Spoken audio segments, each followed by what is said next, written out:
प्रशांत किशोर जी, अब अगला चुनाव तो बिहार में ही। बिल्कुल, और हम लोग तैयार हैं। बिल्कुल, अब तैयार हो चुके हैं। बिल्कुल, आप देखिए बाईपोल में तो ऐसा नहीं लगा कि आपकी तैयारी थी। 4 सीटों पे 3 में जमानत जब्त हो गई। किसने कहा आपको? मतलब आप लोग भी, आप तो इतने लंबे समय से पत्रकार हैं, झारखंड की हैं, बिहार की पॉलिटिक्स को खूब समझती हैं।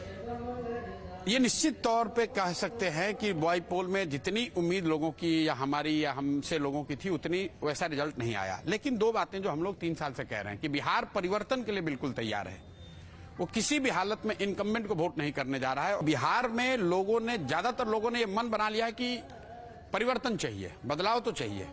अब बदलाव का फायदा किसको होगा, किसको वोट मिलेगा, ये मुझे नहीं पता है। ये संभव है कि कुछ लोग जनसुराज को दें, कुछ किसी निर्दलीय को दे दें, लेकिन बिहार में जितने भी चुनाव अभी हुए हैं 3/4 इनकम्बेंट हारा है। अब आ जाइए जनसुराज पे। जनसुराज को कितना वोट मिला? हमें 10% वोट मिला। 10% वोट बहुत कम है, लेकिन बिहार के परिप्रेक्ष्य में जो दल 1 नवंबर को जिसको सिंबल मिला और 10 दिन के बाद चुनाव हुआ, उसके लिए 10% बहुत बड़ा वोट है। जस्ट आपके व्यूअर्स के जानकारी के लिए बता दूं, भाजपा को इसी बिहार में 10% वोट लाने में 20 वर्ष लगे हैं।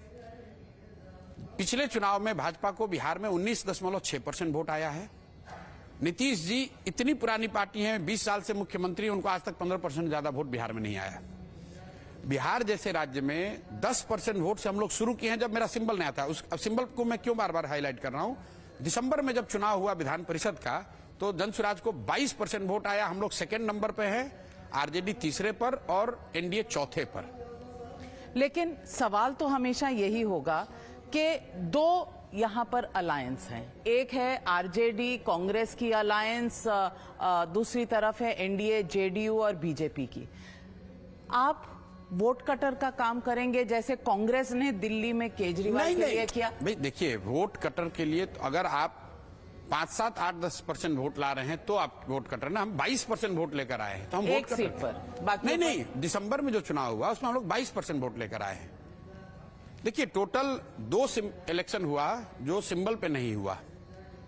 एक चुनाव हम लोग जीते हैं, अफाक अहमद एमएलसी जीते हुए हैं, और दूसरा हम लोग दूसरे नंबर पर थे, 22% वोट लिए हैं। जिस 4 चुनाव की आप बात करें वो सिर्फ सिंबल की लड़ाई है।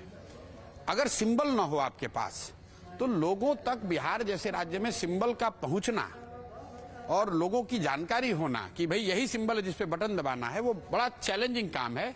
आप देखिए, शरद पवार जी इतनी बड़ी पार्टी है, इतने बड़े नेता है, उनका सिंबल चला गया तो मुझे लगता है कहीं ना कहीं उनको सिंबल का नुकसान हुआ है। आप शिवसेना को देख लीजिए, लोग 2 लीफ की लड़ाई एआईएडीएमके वाले क्यों लड़ रहे हैं? लोग सिंबल के लिए क्यों लड़ते हैं? क्योंकि सिंबल को स्थापित होने में समय लगता है।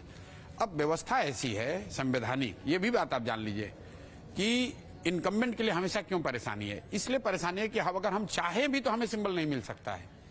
हमें सिंबल इलेक्शन के 6 महीना पहले ही मिलेगा। बाई इलेक्शन में सिर्फ 10 दिन पहले मिला, अभी 6 महीना पहले मिलेगा। और मेरा विश्वास है कि जब सिंबल 6 महीना पहले मिलेगा तो उसका असर होगा। प्लस जो पार्टी बनने के बाद हमने प्रयास शुरू किया है उसका भी असर दिखेगा, क्योंकि बाई इलेक्शन से पहले मैं पदयात्रा कर रहा था। उन इलाकों में जहां इलेक्शन हुआ वहां पदयात्रा भी नहीं हुई है, संगठन भी नहीं हुई, सिर्फ लोगों ने जनसुराज का नाम सुना हुआ था। अब मैंने पिछला 4 महीने पूरी ताकत मेरी संगठन बनाने पर है। लोगों ने बात सुन ली है।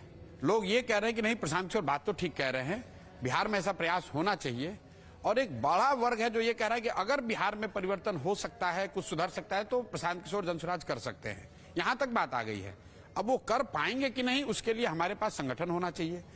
तो now it's a function of कि जनसुराज और हम पूरी ताकत लगाकर गांव-गांव तक अपना संगठन जितनी जल्दी बना पाएं। उसके बाद आप देखेंगे बहुत कांटे की लड़ाई होगी और बिल्कुल त्रिकोणीय लड़ाई होगी। यहां लड़ाई अल्टीमेटली एनडीए वर्सेस जनसुराज होगा।